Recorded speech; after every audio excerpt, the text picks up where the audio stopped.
The pastor was interested in a goat. The pastor was interested in a goat.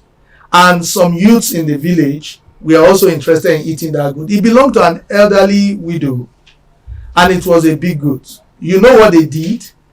They named that goat a witch, and said that the witchcraft is inside the stomach. In fact, it was the woman that they said was a witch, and they say a witchcraft is inside the stomach of the goat. And to get that witchcraft, they needed to kill the goat. In those days, how it used to be, I call it in those days, the Bible says all things have become a pass away. Somebody gets an injury in a typical setting with ATRO. All you need to do is to hold the place, and you tell the injury its name. How? You tell the injury its name, you tell him its cause, and command it to close its mouth, and it will close. The struggle was who to take over the leadership of the church of God Mission. The case was in court for a long time. The son later, I think, opted and left. The daughter, Desley Idausa, that one's case was that he wanted the mother to adopt his son so that his own son would be heir to the leadership. For real? Yes, among the family it was a battle. That's why the son was also contending, because the son knew that estate was not the Church of Christ. The son knew it was his father's property, and as the senior son, he was the rightful heir. But the mother wanted to struggle. Now the mother is not only struggling with the son, he's struggling with Jesus Christ.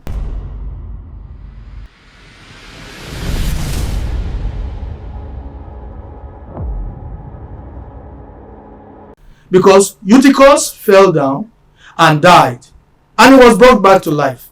In the case of the stampede in Benin, in the days of Benson Dausa and Raymond Bonki, not one was raised. Not even one. Not the one injured was even healed. They went to the hospital. Idausa had his hospital. Benson Dausa built an hospital. A miracle worker. Yeah, so he has his hospital.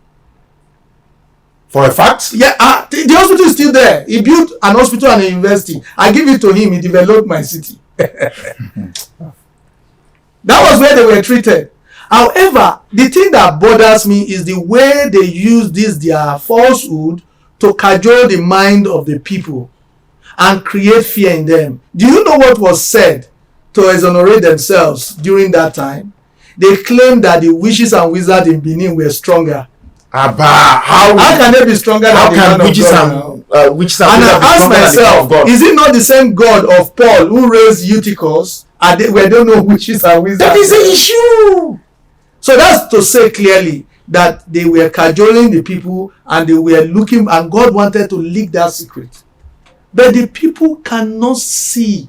And it seemed like you said, there is light. When there is light, when the people get too long in the dark, it is difficult to open your eyes when the light hits you on your face. So they are not able to know, or they are not willing to accept at that time. That's not only the case. There was this experience also. I've just told, I don't know if I've mentioned the case of a village in Ovia Northeast of the same Edo State, a place called Olumoye. What happened? The pastor was interested in a goat. The pastor was interested in a goat. And some youths in the village were also interested in eating that goat. It belonged to an elderly widow, and it was a big goat. You know what they did? They named that goat a witch, and said that the witchcraft is inside the stomach. In fact, it was the woman that they said was a witch, and they say a witchcraft is inside the stomach of the goat. And to get that witchcraft, they needed to kill the goat. They killed the goat. It was in a public square, and people gathered. And they said they removed the witchcraft. Guess what? It was a nylon. A nylon that was used to wrap salt. Nylon? Yes. Goats eat nylon for Christ's sake. And they eat the ones that are salty. And you know nylons don't digest. So when you kill the goat and you bring out the nylon, that nylon is what they call the witchcraft. Guess what really shocked me? The man of God led the team that ate the goat. It was roasted there and eaten. Where did this happen? Olumoye of Ovia Northeast local government area of Edo State. Live? Yes. Olumoye village. So there are a lot of ways in which they have cajoled my people. And you people will now find it difficult to want to accept what is called Christianity because of a lot of this fallacy. But what the people do not know also is that what these people are presenting that is known in our space is not Christianity by the Bible. It is Christianity by cajoling others. Okay, sir. Thank you so much for this insightful expose that you have given. I have a trouble. Something is bothering my mind, and I want us to look at it together. Don't you think that it is because of miracles that is making people to run after these religious leaders? Please, in honesty, do today's religious leaders, pastors, and general overseers really perform miracles? Do they really have the power from God Almighty to perform miracles? I'm not going to take credit for this. It's trending now. A certain person had come out to challenge our miracle workers and say no pastor today in Nigeria performs miracle. None.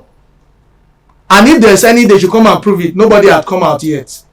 So, and I'm saying that that's the truth. They don't perform miracle. What they have is staged programs. And we have had many confessions. In recent times also, I think the story of the woman who was used in one of their staged miracles, that her hand was shrinked, and then they performed miracle and the hand came out. Later came out and confessed. Her hand have always been like good. It was staged. We have heard story of people that were paid to come and act, and they say they are perform miracle for them, and there was no miracle performed. How I wish it were possible. How I wish that today people can still perform miracle. That would have been a blessing to us. You know why? National Hospital.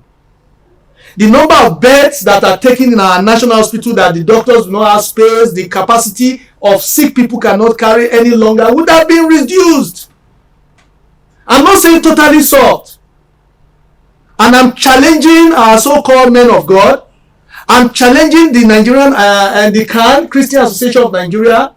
I learned pastors feel there, those that perform miracle. I'm challenging them for the love of God to go to National Hospital, let it be on air, that they are going to heal all the people that are there just for one day. Just for once. Let them not do all. Let them do a ward of people whose legs are broken. I'm not saying raise the dead. Let them go to orthopedic hospitals. Let them heal just one ward. There is nothing like that, so they can't do it. They know what they are doing. Are they able to perform miracle through other powers? They can do something close to that also through devilish powers. And that will take us back to ATRO, where they use incantation and manipulation of spirits to invoke things. They do. They can do that. Have you experienced? Abba. In those days, how it used to be, I call it in those days, the Bible says all things have become a pass away. Somebody gets an injury in a typical setting with ATRO. All you need to do is to hold the place and you tell the injury its name. How? You tell the injury its name, you tell him its cause, and command it to close its mouth, and it will close. But it does not come with there is no gift that Satan give he does not take 10 times from you what he has given. Because Satan do not even have power of his own. So it will heal. They still do it. They give incantations. They do it till now. Even the pastors. They do it. Somebody might be saying, they told him, they didn't tell me. I can give incantation if you want me to give. Please. Because it's the same thing they do with the speaking of tongues. I'm interested. You'll be hearing things like, dúdú ní ìjọba nílẹ̀ mo dúdú, rẹ̀rẹ̀rẹ̀ ní ìjọba nílẹ̀ mo rẹ̀rẹ̀, kò dúdú kò rẹ̀rẹ̀ ní ìjọba nílẹ̀ mo kẹ́gun. You'll be hearing something like, but they'll be calling names now. There'll be incantations. There'll be invocations. That is what they do, and they say they are performing miracles most times. And where it does not work, they stage. They stage what they call miracle. It's not new to our time. It's just that people do not follow their Bible, because the Bible has shown us that such had happened in time past also. Okay, sir, looking at what you have said, will I be right to say that today's miracle workers are not from God? No, definitely. What the strongest argument some people have given is that, are they doing good work? Is it good work that they are doing because they are helping people who have injury? My problem with the good work hypothesis is that it would have been properly a good work if it was not stage managed. So what those people are doing is not miracle. If they want to do the good work in the name of miracle, let them go. We have them all over the streets. We don't look for people that need miracle in Nigeria. They are all over the street. Not this cajoling one we are doing. They only do that when they want to cajole people in the name of prophecy. You can't tell me that you will call 5 Nigerians, just 5. You call 5 Nigerians now and line them down, and I say I want to see a vision for you, and I say I can see a vision. You are looking for a job. Obviously among 5 Nigeria there is someone you'll be hearing. There is a person here. The person have been looking for pregnancy. The person have been married for 5 years and there is no pregnancy in a crowd of 200 Nigerians. There is always a person. In fact, there is no one person. No. There are many. So it's like that one is just cajoling. We don't have it. These people are lying and they are deceiving people for their own stomach's sake. And the sooner Nigerians begin to realize that, because a lot have been duped, that's why later you see them start complaining, this pastor duped me, that man claimed to be a man of God and he duped me. That is because they didn't have it in the first place, but because of what Nigerians are looking for, they are running to those places. I will say run to God. God is able to solve our problems, not to men, because these men are not men of God. They are actually God of men. You said they are not men of God. They are not men of God. They are God. They are gods of men. Now, before I proceed to another issue, as you are speaking now, there are some persons hearing you that will be so angry with you. Is it, hey, you are attacking these men of God because you don't have a big church, because they are prominent, because they are successful? Why are you saying like this? Are you sure that you are not hating them? No, for a fact, I really love them. In fact, the reason why I'm even saying this, because that's what I mean. Yes, the reason why I'm saying this, and to you that might be thinking like that, the reason why I'm saying this is because I love them. And I must tell you why I say I love them. I understand that in our climate, Nigeria, there's a struggle for man to survive, to put food on the table. But you don't need to cajole others and deceive them and lie for you to do that. It always have a way of payback, either for you in this life or even after this life. None of those men of God, after their time, do not have problems. None. It's either their families are scattered or they are fighting and killing themselves over their properties. That reminds me of something. Minus the one of eternal punishment before God. You just said something now and it struck my mind. I read many years ago that after the departure of late Archbishop Benson Idahosa, that his wife and the first son were involved in dispute on who is going to be the head or the general overseer of his church. I think the name of the church is Church of God Mission. Is it true? Yeah. Especially in 2014, I think that was 2014. This case was in court. Archbishop Margaret Idahosa, the wife, was suing. It's not just the son, though there were many other people in the church. Okay. People like Pastor Omobude was there. Pastor Omobude used to be one of the right hand and working with Benson Idahosa in his lifetime. People like the son, Feb, Emmanuel Benson II. He's supposed to be, at the time that he was also sued. The mother sued the son. The mother sued the son because of the church. Yes. That the father established before he died. Yes.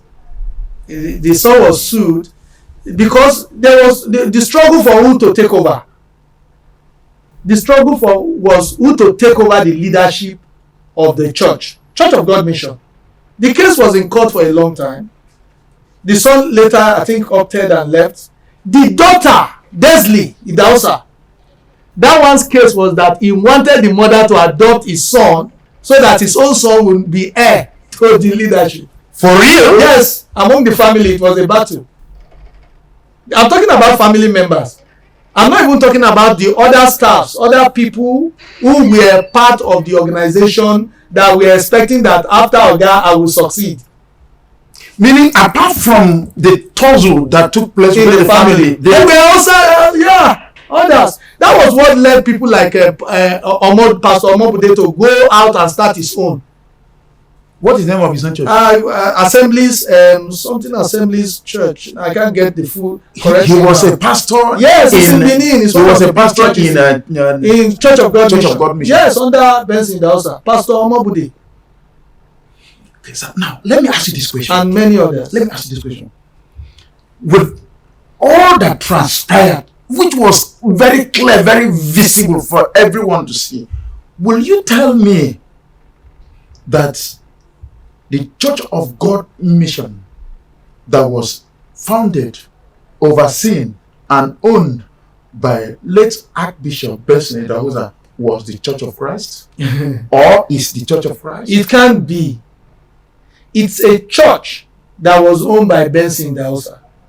And that's why they can struggle for his estate and include the church. Do you know why I'm asking you, sir? Yes. Do you know why I'm asking you? Because if men are struggling for headship of the church, for me, with the little knowledge of the Bible I have, I want to sincerely say, I doubt if that is the Church of Christ. But go ahead, sir. But let's be frank. These people are not wrong for struggling for that estate or for that leadership. These people are not wrong for trying to vouch for a place in that organization or to take the estate, to struggle for it. They are not wrong for that, because actually it was their own estate. It was not of Christ. Christ was never in the place. Even though they were using the name of Christ? No, Christ was never. Let's ask ourselves this sincere question.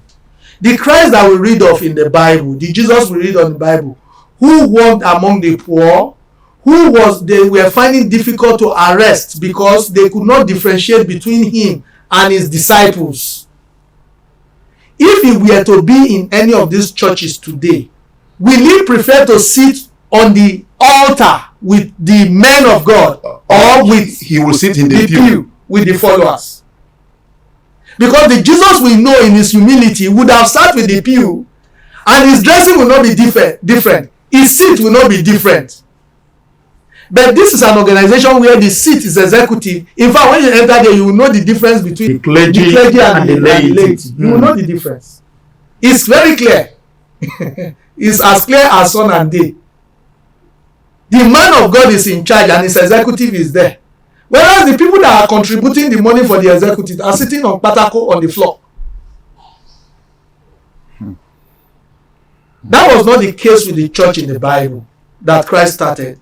The church in the Bible that Christ started, with the apostles, with the disciples, with all of them, he said they had all things in common. There was none among them that lacked. He said everybody saw as one another as brothers and sisters. There was no place where Paul, Peter,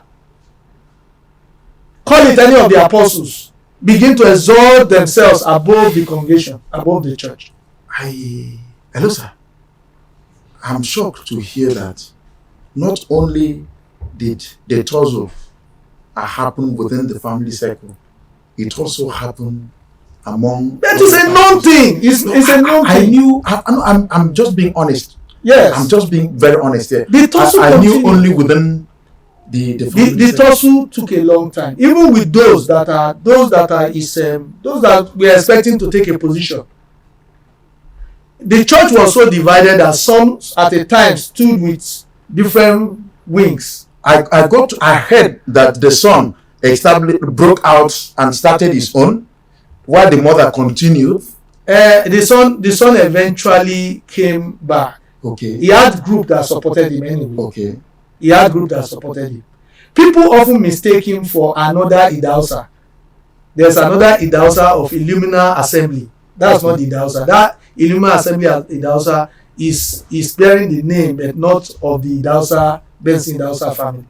But of the Benson Idausa family, his only son is the only son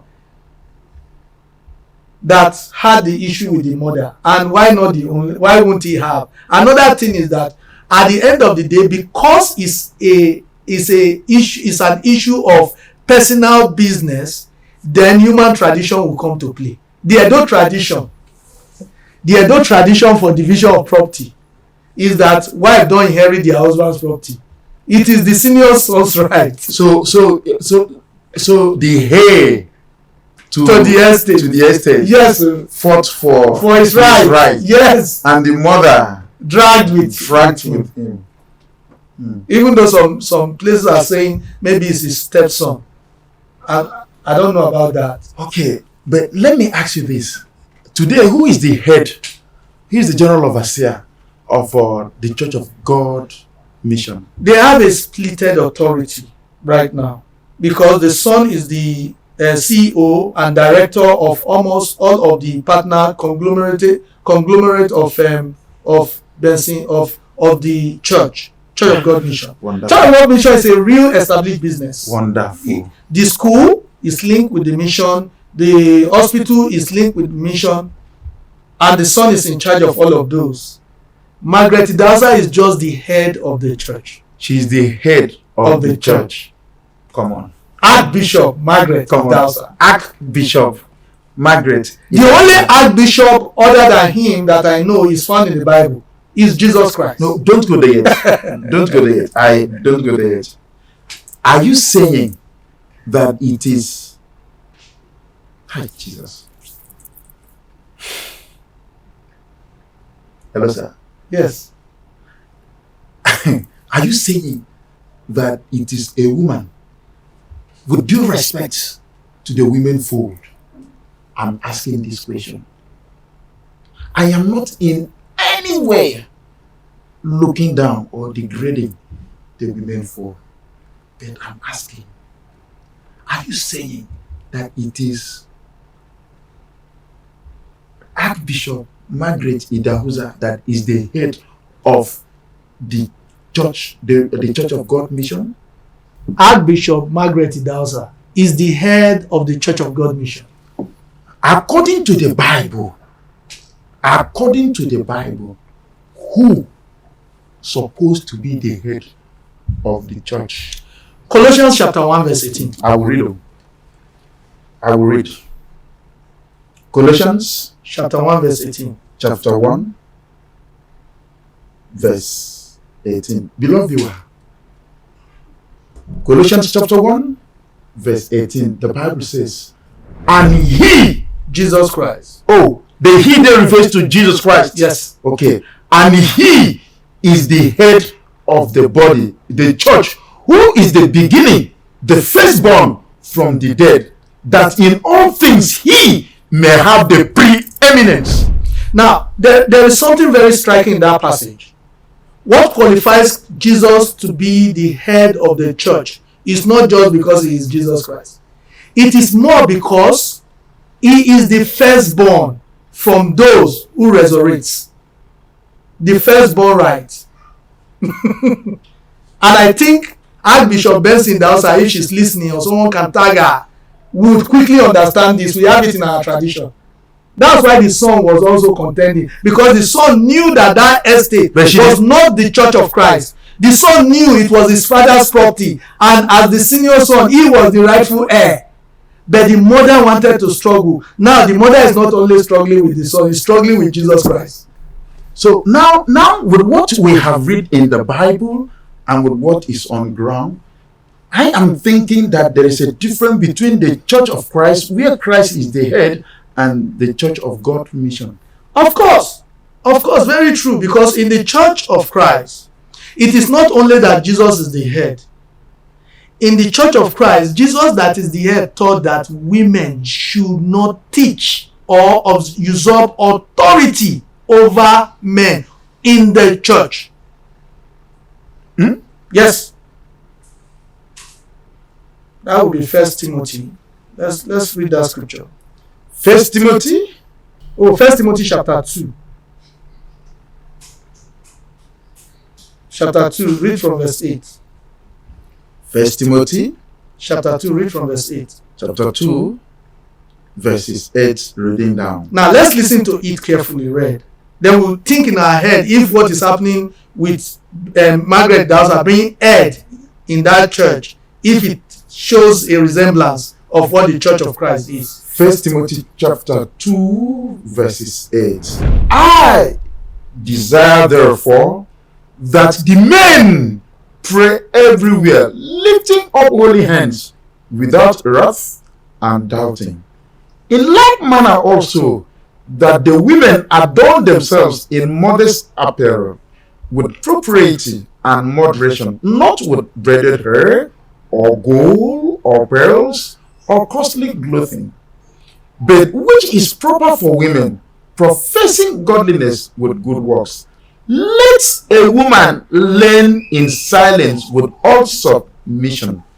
And I do not permit a woman to teach or to have authority over a man, but to be in silence.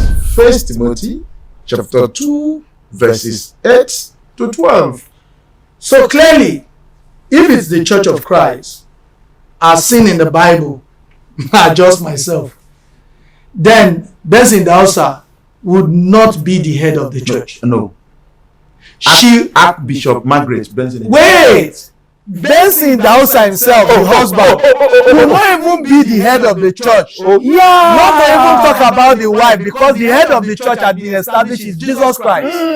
So no man even is the head of the church. Not to talk about the wife, who is not even given authority to be the head of men. It's making sense. So it's not the Church of Christ. So now, for what you are saying with this statement that even Benson, late Archbishop Benson Dausa, is not even qualified. From what you are saying, are you now insinuating that no man on earth today is qualified to be the head of the church? The Igbo man will say, bam. No man can be the head of the Church of Christ. But what of in our society, we have so many that are heads, general overseers of their of churches. And the one that always get my attention and make me laugh, some will even add spiritual head. I say, you that you are physical, you are calling yourself spiritual head. What will Jesus, who is the spirit, now call himself? They are self-acclaimed. They are self-acclaimed, but they are really in charge of their churches. It is their own. That one is their business. That one is not the one of Christ. And how you will know is that they are the rule giver, they are the law giver. They will put aside the Bible. That's why we are where we are, because they go put aside the Bible. They don't read scriptures like the book of Ephesians that says, is that Ephesians or First Corinthians letter that says that I do not permit any man. 1 Corinthians. No other foundation can be laid than that which is laid, no man can lay another foundation. 1 Corinthians chapter 3, verse 11. Yes, please, let's read it. He says, for no other foundation can anyone lay than that which is laid, which is Jesus Christ. Oh, Jesus had laid the foundation before? Yes. And so, can I lay my own today? No. For no other foundation can a man lay, which means I cannot be a founder. But what of the foundations that people are laying today? It is their foundation. Their foundation. And that is, I want to believe that is why we have so many foundations. That is why we have so many foundations. Because people are laying their own foundations. And that is why the foundations are bearing their own titles. You know, if you have a property, we carry your title. Okay, sir. Sir, thank you so much for all that you are saying. But there's something that is still troubling my mind, and I want you to please enlighten me and also enlighten my viewers. This issue of speaking in tongues seems to be so rampant. And there was a time someone told me that if I do not know how to speak in tongues, I am not born again Christian. So this concept of speaking in tongues, what do you think? Because you did mention in the course of your narration that even in the ATR, where you are coming from, where you were before, that these people also used to speak in tongues. Please enlighten me concerning this issue. I think that ATRO speaking in tongue was more of the tongue within the context of the meaning of tongue than what people speak today. What people even speak under this brand of religion that they call Christianity is just gibberish. It does not have meaning. It does not have linguistic structure, so it does not have meaning. I'm not trying to call it nonsense. I'm trying to say it by itself, by its definition, it does not have. And I've given you illustration. The Bible talked about speaking in tongue and it said it has meaning, right? When there's a tongue, there should be an interpreter. You are only going to interpret something that is a language. You don't interpret something that is not a language. So it means it's a language. It is also called in some climate heavenly language. So language still the same. Every language have a structure. Now within its language structure, it means that the sounds, the syllables and the vowels within the sounds will not sound different and mean the same thing for all. There's no one for all thing. You cannot use a sound like bag and say bag means trouser, it means shirt, it means no. If you say bag means trouser, it variable means there should be something that changed in the consonants and vowel to make it trouser, for trouser to be trouser. So somebody comes and say he's speaking in tongue and he say eski sticky siki saka. Siki saka eski siki siki saka. Interpretation. It tells you that God is telling me that you are going to have a boy. And tomorrow the same man say esti sticky siki saka. Saka esti sticky siki saka.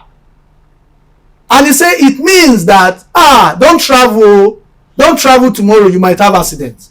And next tomorrow he sees another day and do the same esti siki siki saka. So there is no, it's the same thing you are saying and meaning so many things. It means you are cajoling the person that do not understand the language.